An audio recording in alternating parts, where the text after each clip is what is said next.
ஸ்ரீ சாய்நாதர் ஸ்தனமனக்கரி. ஸ்ரீ கணேசனை வணங்குகிறேன். எல்லாவற்றுக்கும் ஆதாரமானவனே மயிலேஸ்வரா, எல்லாவற்றுக்கும் சாட்சியாக விளங்குபவனே, கௌரி மகனே, ஓ எண்ணங்களுக்கு எட்டாதவனே, நிறுத்த வைரனே, ஸ்ரீ கணபதி என்னை காப்பாற்று. நீ எல்லா கணங்களுக்கும் முதல்வனும் தலைவனும் ஆவாய். எனவே உன்னை கணேசன் என்பர். எல்லா சாஸ்திரங்களாலும் ஏற்றுக்கொள்ளப்பட்டவன் நீ. ஓ சாரதா, வாக்கின் தெய்வமே, நீ ஒளிவடிவமாக பிறக்கும் பதங்களின் தலைவி. உன்னுடைய இருப்பினால் தான் உலகத்தில் எல்லா நிகழ்ச்சிகளும் நடக்கின்றன. நீ எழுத்தாளர்களின் தேவதை. நீ எப்போதும் தேசத்தின் அணிகலனாக விளங்குகிறாய். உனது எல்லையற்ற சக்தி எல்லாவற்றிலும் விளங்குகிறது. ஓ ஜெகதம்பா, உன்னை வணங்குகிறேன். ஓ பூர்ண பிரம்மா, தெய்வீக தோட்டத்தின் மிக உயர்ந்த இறுதி நிலையில் உள்ளவனே, மகான்களுக்கு பிரியமானவனே, குணங்களோடு கூடிய உருவம் எடுத்தவனே, பண்டரி ராயா, கருணைக்கடலே, எல்லையற்ற கருணையுடையவனே, பாண்டுரங்கா, ஓ நரகரி, நீ எல்லாவற்றின் சூத்திரதாரி, எல்லாவற்றையும் மாட்டிவிக்கும் கைத்தை தாங்கியவன்.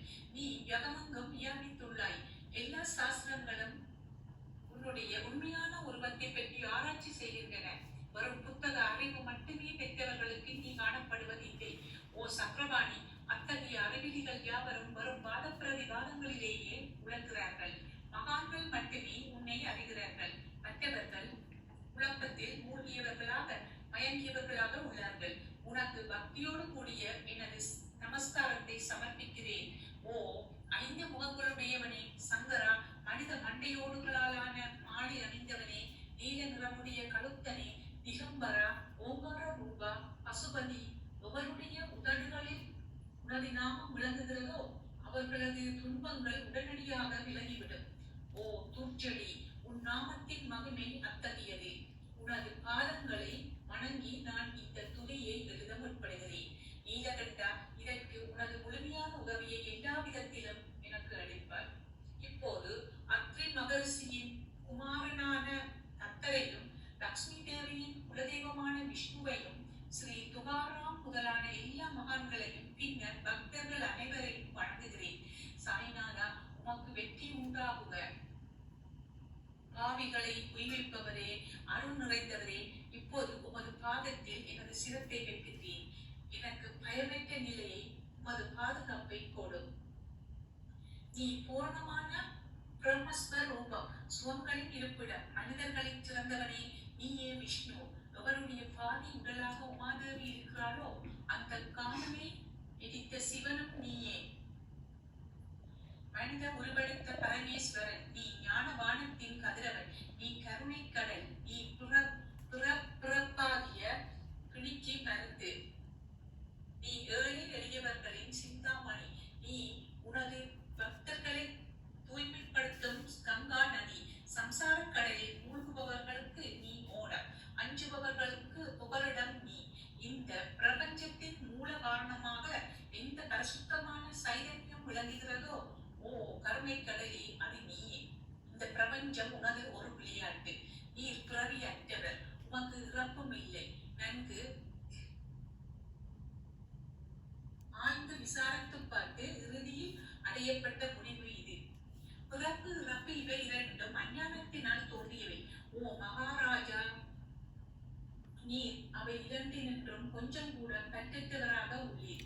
நீர் ஓடையில் வெளிப்பட்டது என்றால் அது அங்கேயே தோன்றியதாக ஆகுமா? முன்பே நீர் நிரம்ப உள்ளது, உள்ளே இருந்து வெளியே வந்தது.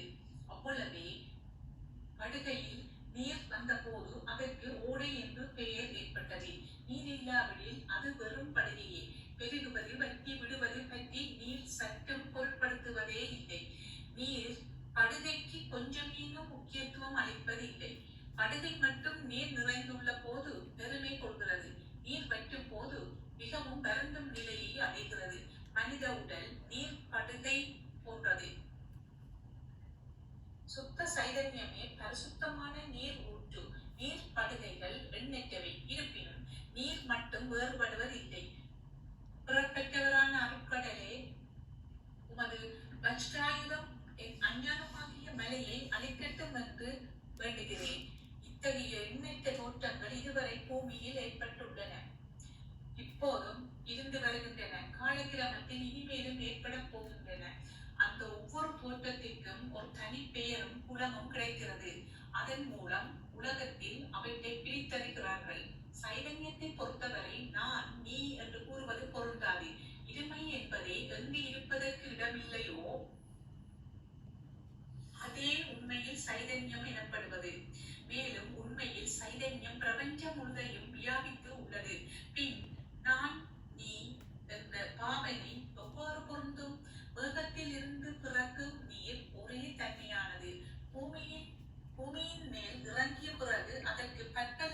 மாறுபாடுகள் ஏற்படுகின்றன.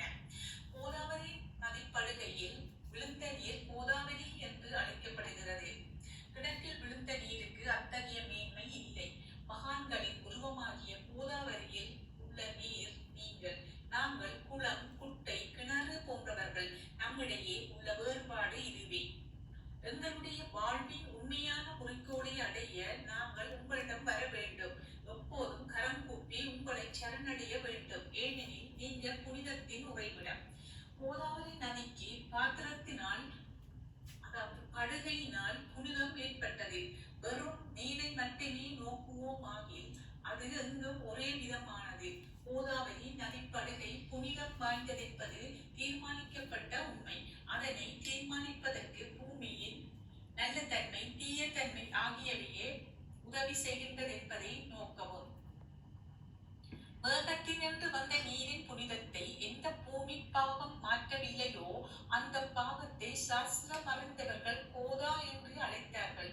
மற்ற இடங்களில் விழுந்த நீர் அந்தந்த மண்ணின் குணத்தை ஏற்றுக் கொண்டது. தோற்றத்தின் போது இனிமையாய் இருந்த நீர் அசுத்தமாகவும் கசப்பாகவும் உப்பாகவும் ஆயிற்று. அவ்வாறே ஓ குருவரா, எந்த சரீரத்தில் 6 வைதிகளின் மாசு ஏற்படவில்லையோ அந்த புனிதமான சரீரத்துக்கு மகான் என்ற பெயர் பொருந்தும். எனவே மேன்மையும் புனிதமும் பொருந்திய மகான்களை அந்த கோதாவரி என்றே கூறுகிறேன். எல்லா ஜீவர்களிலும் உங்களது தகுதி மிகச் சிறந்ததாக உள்ளது. பிரபஞ்சத்தின் ஆரம்ப காலத்தில் இருந்தே கோதாவரி ஏற்பட்டு உள்ளது. நீரும் முழுமையாக நிரம்பி உள்ளது. இன்று வரை அதற்கு குறைவு ஏற்படவில்லை. ராவணனுடைய வைரி கோதாவரியின் கரைக்கு வந்தபோது இருந்த அதே நீர் இன்று வரை எவ்வாறு இருக்கும் என்று பாருங்கள். படுகை மட்டும் அதே. நீர் கடலை அடைந்தது. நீர் படுகையின் புனிதத்தன்மை மட்டும் இன்று வரை நிரந்தரமாக உள்ளது. ஒவ்வொரு ஆண்டும் பழைய நீர் சென்று புதிய நீர் படுகையின் உள்ளே வருகிறது. பாபா அதே நியாயம் உங்களுக்கும் பொருந்தும். ஒவ்வொரு நூற்றாண்டும் ஓராண்டை போலவும் அந்த நூற்றாண்டில் தோன்றிய சாதுக்கள் நீரை போலவும் அவர்களுள் மிகப்பெரிய மகான்கள் அலைகள் போலவும் ஓமிக்கப்படுகிறார்கள். இந்த மகான்களின் உருவமாகிய கோதாவரியில் முதல் ஆண்டில் சனந்தனர் முதலியோரின் வெள்ளம் ஏற்பட்டது. பின்னர் நாரதர், தும்புரு, பிரகலாதன், பலிராஜா, சபரி, அங்கதன், வாயுகுமாரன், விதுரர், கோபர்களும் கோபிகைகளும் தோன்றினர். இவ்வாறு இன்று வரை ஒவ்வொரு நூற்றாண்டிலும் ஒன்றன் பின் ஒன்றாக மகான்களின் வெள்ளம் ஏற்பட்டு வந்துள்ளது. நான் அதனை வர்ணிப்பதற்கு இயலாதவனாக உள்ளேன். ஓ சாய்நாதா, இந்த நிகழும் நூற்றாண்டின் மகான்களின் தோற்றமாகிய கோதாவரியில் நிச்சயமாக உமது வெள்ளம் வந்துள்ளது. எனவே உமது திவ்ய சரணார விந்தங்களுக்கு வந்தனை செய்கிறேன். மகாராஜா, எனது துர்க்குணங்களை கொஞ்சம் கூட பொருட்படுத்த வேண்டாம். நான் ஏழை, எளியவன், அஞ்ஞானி, பாவிகளுக்குள்ளே தலை சிறந்தவன், எல்லா துர்க்குணங்களும் பொருந்தியவன். ஆனால் என்னை நிராகரிக்க வேண்டாம். பரிசக்கள் இரும்பினுடைய குறைகளை பொருட்படுத்துவது இல்லை. கோதாவரி நதி தன்னுடைய கிராமத்து சிறு ஓடைகளை திருப்பி அனுப்புவதில்லை. உங்களுடைய அருள் நோக்கை செலுத்தி என்னுடன் உள்ள எல்லா தீய குணங்களையும் விரைவாக அழித்து விடுங்கள். அடியனுடைய வேண்டுதல் இதுவே.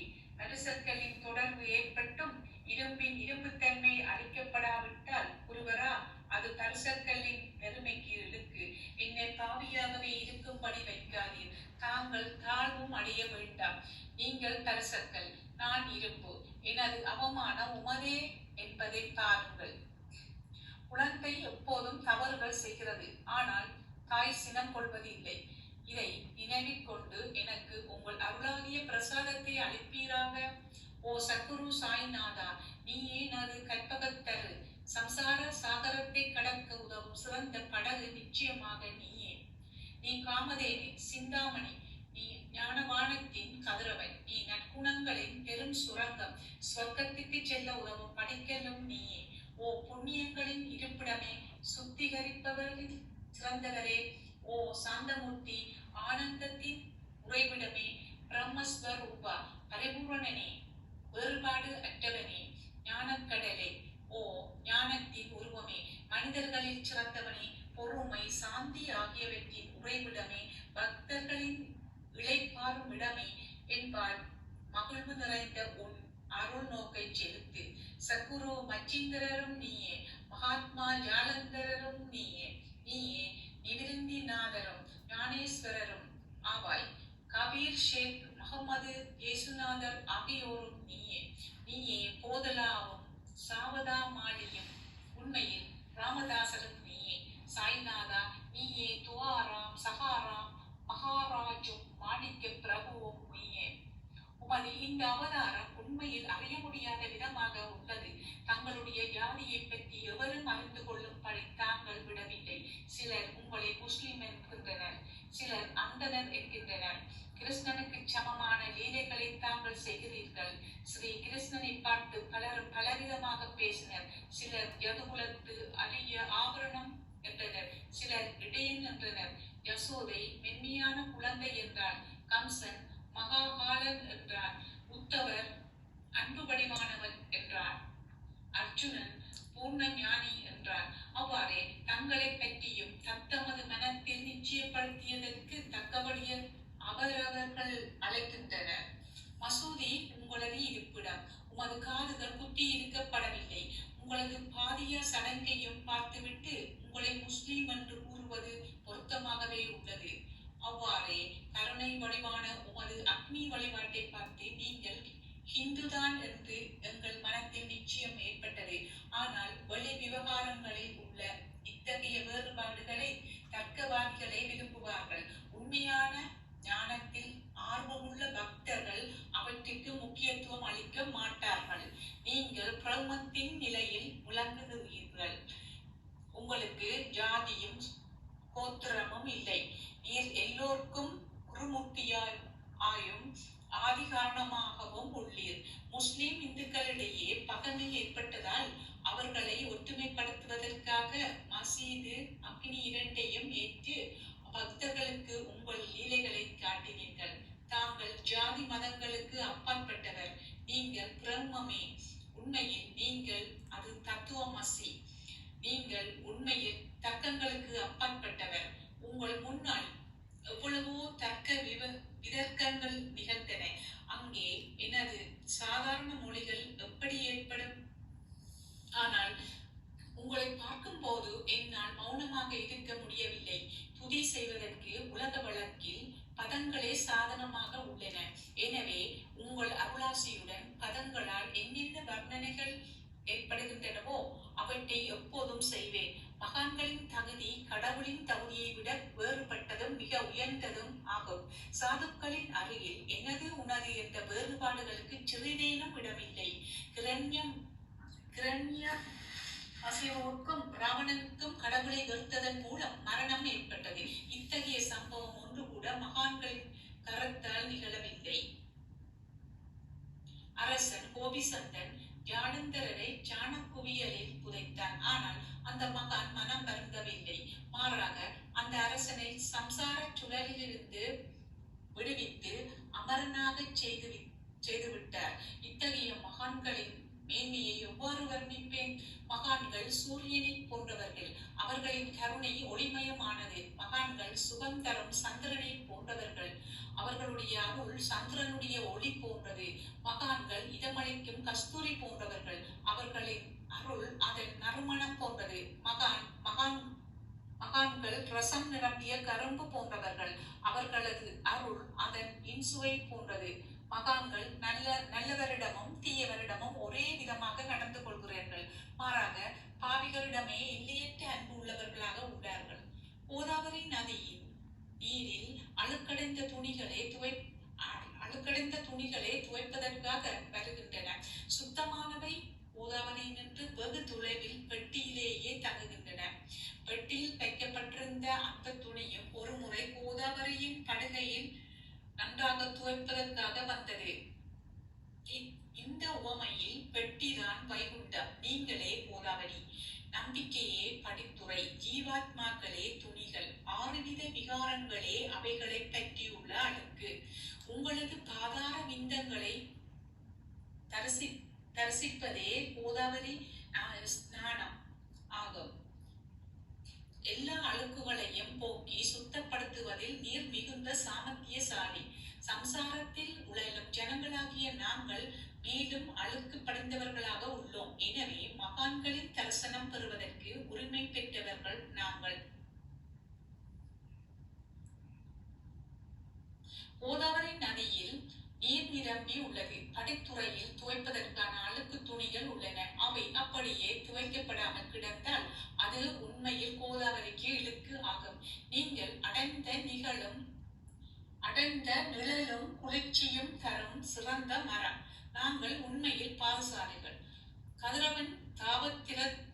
கதிரவன் தாவத்திரங்களாகிய வெயிலால் எங்களை சுட்டெரிக்கிறான். அவனுடைய தாபத்தில் இருந்து கருணை கூர்ந்து, ஓ குருராஜா, எங்களை காப்பாற்றும். உங்கள் நல்லருளின் குளிர் நிழல் இவ்வுலகிற்கு அப்பாற்பட்ட தன்மையானது. மரத்தின் அடியில் அமர்ந்ததும் ஒருவன் மேலிருந்து வெயிலை உணர்வானாகில் அந்த மரத்தை ஒவ்வொரு நிழல் தரும் மரம் என்று கூறுவார். உமது அருளின்றி உலகில் நன்மை என்பது ஏற்படுவது இல்லை. தர்மத்தை நிலைநிறுத்துவதற்காக சேஷசாயி அர்ஜுனனுக்கு நண்பன் ஆனார். விபீஷணன் சுக்ரீவனுடைய அருளினாலேயே அரசன் ஸ்ரீராமனின் அருகாமையை அடைந்தார். மகான்களின் மூலமாக தான் ஸ்ரீஹரி மேன்மை அடைந்தார். எந்த பிரம்மத்தை பற்றி வேதங்களில் கூட வர்ணிக்கப்படவில்லையோ அத்தகைய பிரமத்தை உலகத்தில் சௌனமாக செய்து வெட்க வைத்தார்கள் மகான்கள். தாமாஜி என்ற பக்தர் வைகுண்டபதியும் ருக்மிணி வரணுமாகிய இறைவனை ஒரு மகார் தாண்ட குலத்தவன் ஆக உருவெடுக்கும்படி செய்தார். சோகாமேனா என்ற பக்தர் ஜகதாத்மா ஆன இறைவனை தமது எளிமைகளின் சபத்தை எடுக்கும்படி செய்தார். மகான்களின் பெருமையை உணர்ந்த ஜகஜீவனாகிய இறைவன் அவர்களுக்காக தண்ணீரும் சுமந்தார். உண்மையில் மகான்கள் சச்சிதானந்த பிரபுவாகிய இறைவனின் எஜமானர்கள் ஆவார்கள். இப்போது அதிகம் சொல்வதற்கு எனக்கு வரவில்லை. நீயே எங்களுடைய தாயும் தந்தையும். ஓ சத்குரு சாய்நாதா, சிதடி கிராமத்தில் வசிப்பவரே, பாபா, உமது லீலைகளின் உண்மையான பொருளை எவரும் அறியவில்லை. அவ்வாறு இருக்க எனது வெற்று வார்த்தைகள் எவ்வாறு அவற்றை விளக்க முடியும்? சொல்லுங்கள். ஜீவன்களுக்கு உய்வளிக்கும் பொருட்டு தாங்கள் சீரடியில் வந்தீர்கள். அகல்களில் நீரூற்றி விளக்கேற்றி நீங்கள் எரிய வைத்தீர்கள். 7 சான் நீளமுள்ள குறுகிய மரப்பலகையை நீங்கள் படுத்துக் கொள்ளும் கட்டிலாக்கி உங்கள் ஜோக சாமர்த்தியத்தின் சக்தியை பக்தர்களுக்கு காட்டினீர்கள். அநேக பெண்மணிகளின் மலட்டுத்தன்மையை நீக்கி அருளினீர்கள். எத்தனையோ வியாதிகளை உதியின் மூலம் குணப்படுத்தினீர்கள். இவ்வுலக சம்பந்தமான துன்பங்களை நீக்குவது உமக்கு ஒரு பொருட்டே அன்று. யானை ஒரு எறும்பை ஒரு சுமையாக எவ்வாறு கருதும்? இப்போது குருராஜா, இந்த எளியவன் பால் கருணை காட்டுவீராக. நான் உமது பாதங்களை அண்டியுள்ளேன். என்னை திருப்பி அனுப்பி விடாதீர்கள். நீர் அரசர்க்கெல்லாம் அரசர், குபேரனுக்கும் குபேரன், வைத்தியர்களுக்கெல்லாம் வைத்தியர். உங்களை விட சிறந்தவர் எவரும் இல்லை. மற்ற தெய்வங்களை பூஜிப்பதற்கு அதற்கு தகுந்த சிறப்பு உபகரணங்கள் உள்ளன. ஆனால் உம்மை பூஜிப்பதற்கு உலகில் பொருட்களே இல்லை. சூரியனுடைய இல்லத்தில் தீபாவளி பண்டிகை வந்ததென்றால் எப்பேற்பட்ட பொருட்களை கொண்டு அதை கொண்டாடுவோம்? சமுத்திரத்தின் தாகத்தை தீர்க்க இப்புவியிடத்தில் நீர் இல்லை. நெருப்பை உஷ்ணப்படுத்த எங்கிருந்து அக்னி கொண்டு வருவது? ஓ ஸ்ரீ சமந்தா குருராஜா, பூஜைக்குரிய பொருட்கள் யாவும் உண்மையில் உமது ஆத்மாவின் அம்சமாய் உள்ளன. மேற்கூறப்பட்டவை எல்லாம் தத்துவ ருஷ்டியால் கூறப்பட்ட பேச்சுக்களே அன்றி என் மனதில் அனுபவத்தால் ஏற்பட்டவை அன்று. அனுபவம் இன்றி கூறப்படும் பதஜாலங்கள் வீணே ஆகும். போகட்டும். உலக வழக்கத்தின் படி உமக்கு நான் பூஜை செய்யலாம் என்றால் அதனை செய்வதற்கு தேவையான திறமை எனக்கு இல்லை. எனது குருராயனே, பலவித கற்பனைகள் செய்து உமக்கு பூஜை செய்கிறேன். அருள் மிகுந்தவரே, அடியனுடைய அத்தகைய பூஜையை ஏற்றுக்கொள்வீராக. இப்போது அன்பு கண்ணீரால் உமது பாதங்களை கழுவுகிறேன். ஆகிய சந்தனத்தை அரைத்து உமக்கு பூசுகிறேன். எனது அழகிய பதங்களாகிய இந்த கவனியை உமக்கு அணிவிக்கிறேன். பிரேமி என்ற மலராகிய மாலையை உமது கழுத்தில் அணிவிக்கிறேன். எனது துர்க்குணங்களாகிய தூபத்தை உமக்கு முன்பு எரிய விடுகிறேன். அது மிக தீய பொருளாயினும் அதனின்று தீய வாசனை எழுவதில்லை. சத்குருவுக்கு முன்பு அன்றி வேறு எங்கெங்கு தூவம் எரிய விடப்படுகிறதோ அங்கெல்லாம் தூவ பொருளுக்கு ஏற்படும் நிலை வருமாறு தூவ திரவியத்துக்கு அக்னியின் ஸ்பரிசம் ஏற்பட்ட மாத்திரத்தில் அதனது நறுமணம் என்ற நல்ல குணம் அதனை விட்டு சென்று விடுகிறது. உமது எதிரே இதற்கு மாறாக நிகழ்கிறது. தீய தன்மைகள் அக்னியில் உரிந்து விடுகின்றன. உலகம் பார்த்து மகிழும்படி சற்குணம் எவ்வித குறையுமின்றி தங்கி விடுகிறது. மனதனுடைய தீய குணங்கள் யாவும் எரிந்த பின் மனம் மாசற்றதாகிறது. கங்கையில் உள்ள மாசுகள் நீங்கியவுடன் அவள் இயல்பாகவே புனிதமடைகிறாள். மாயை மோகம் என்ற தீபத்தை உனக்கு சுற்றுகிறேன். அதன் மூலம் எனக்கு வைராக்கியம் என்ற ஒளி கிடைக்கும். உனக்கு அமர்வதற்கு சுத்தமான நம்பிக்கை என்ற சிம்மாசனத்தை அளிக்கிறேன். அதனை ஏற்று பக்தி என்ற நைவேத்தியத்தையும் எடுத்துக் கொள்வாயாக. பக்தி நைவேத்தியத்தை நீ உண்டுவிட்டு அதனது ரசத்தை எனக்கு கொடு. ஏனெனில் நான் உனது பச்சிலம் குழந்தை. உனது பாலில் எனக்கு உரிமை உண்டு. எனது மனதை உமக்கு தட்சணியாக அர்ப்பணிக்கிறேன். அதனால் கர்த்தத்துவம் என்பது எந்த விதத்திலும் என்னிடம் இருக்காது. இப்போது பிரார்த்தனையோடு உனக்கு சாஷ்டாங்க நமஸ்காரம் செய்கிறேன். ஓ புண்ணிய ஸ்லோகா சாய்நாதா, அதனை தாங்கள் ஏற்றுக்கொள்வீராக. சாந்தமான மனமுடையவரே, சிறந்த அறிவுடையவரே, சாய்நாதா, அருள் நிறைந்தவரே, கருணைக்கடலே, சத்தியஸ்வரூபமானவரே, மாயையாகிய இருளை அளிப்பவரே, ஜாதி மதங்களுக்கு அப்பாற்பட்டவரே, சாதனையின் முடிவை அடைந்தவரே, எண்ணங்களுக்கு அப்பாற்பட்டவரே, கருணைக்கு உறைவிடமே, சிரடி கிராமத்தில் உறைபவரே, ஓ நாதா, என்னை காப்பாற்றும், என்னை காப்பாற்றும். ஞானமாகிய கதிரவனே, ஞானத்தை அளிப்பவரே, எல்லாவித நன்மைகளையும் செய்பவரே, பக்தர்களின் இதயத்தில் உலவும் அன்னமே, உமது பாதங்களை அடைந்தவரை காப்பவரே, சிருஷ்டி செய்யும் பிரம்மா நீயே, காக்கும் தெய்வமான லக்ஷ்மியின் கணவன் விஷ்ணுவும் நீயே, உண்மையை உலகங்களையும் லயமடைய செய்யும் ருத்ரனும் நீயே. நீர் இல்லாத இடம் இவ்வுலகத்தில் எங்கும் இல்லை. சாய்நாதா, நீர் எல்லாம் அறிபவர், எல்லோரின் இதயத்திலும் உறைபவர்.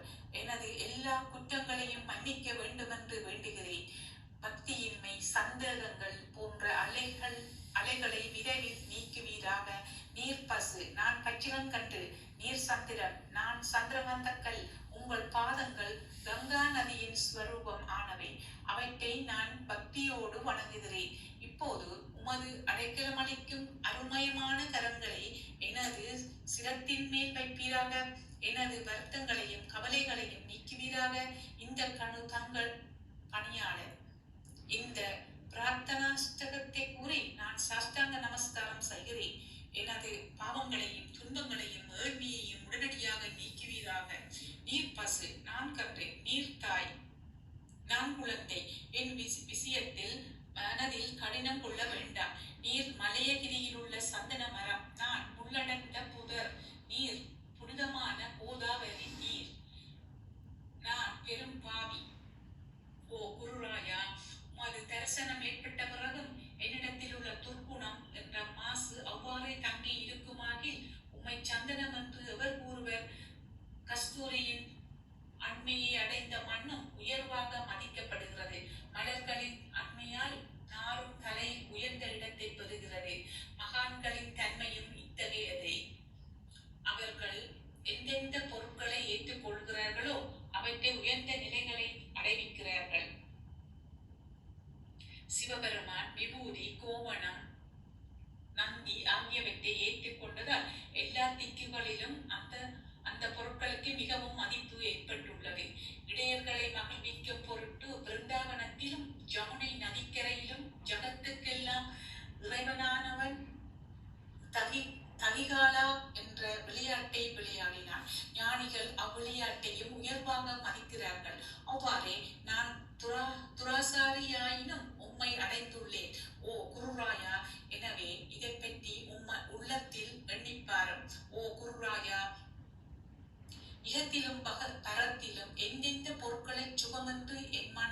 சந்ததமர கருதுகின்றதோ அவற்றையெல்லாம் நிறைவேற்ற வேண்டும்.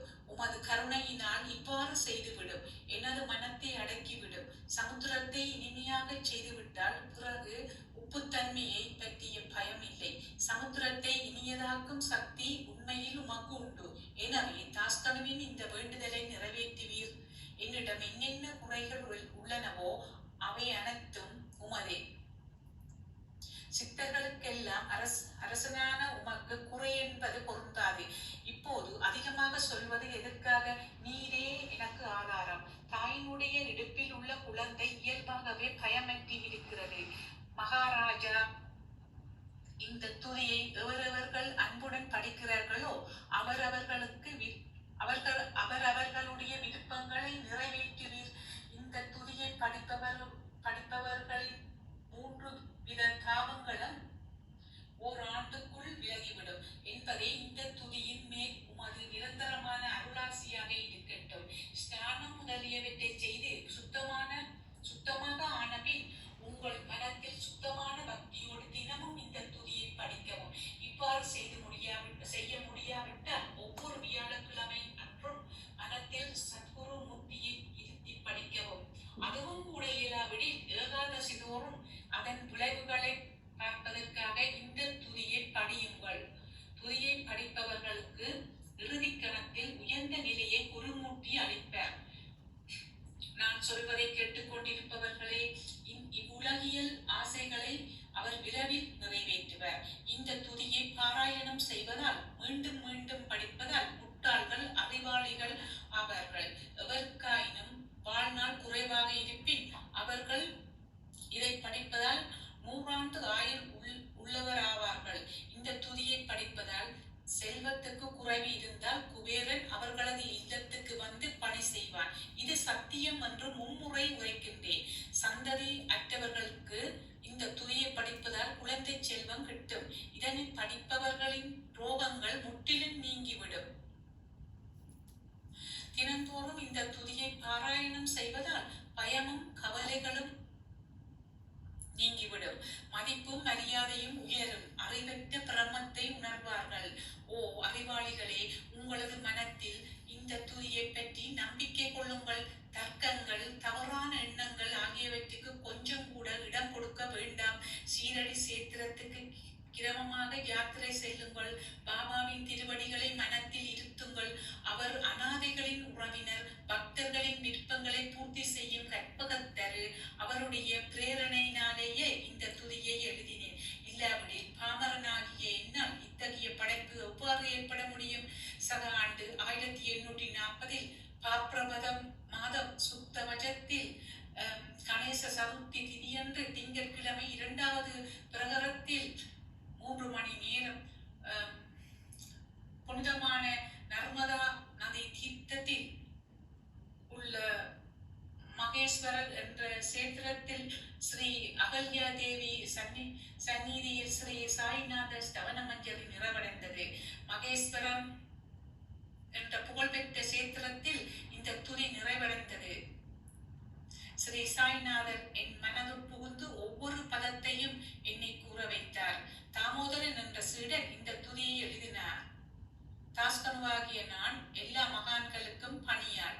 ஸ்ரீ சாய்நாத ஸ்தவன மஞ்சரி சம்சார சாகரத்தை கடக்க உதவட்டும். ஓ பாண்டரங்கா, இதுவே தாஸ்கனுவின் பக்தி மிகுந்த பிரார்த்தனை.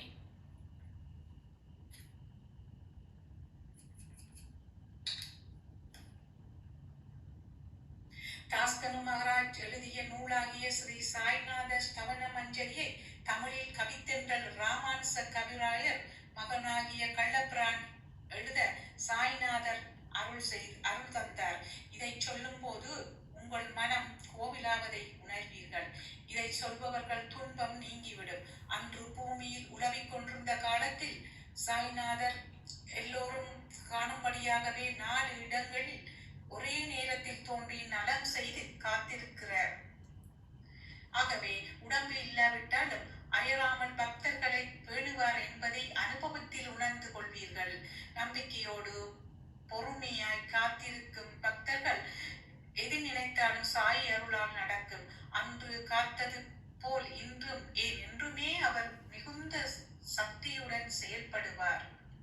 இந்த இடம் இந்த நேரம் என்றில்லாமல் எப்போது யார் வேண்டினாலும் ஊரெல்லாம் தெரியும்படி அவர்களை பேணிக்காத்து புடம்போட்ட தங்கமாக்கும் ஒட்டை சூரியன் சீரடியின் சாய்நாதர். அவர் எங்கும் போய்விடவில்லை. இன்றும் தன்னை நாடி வரும் பக்தர்கள்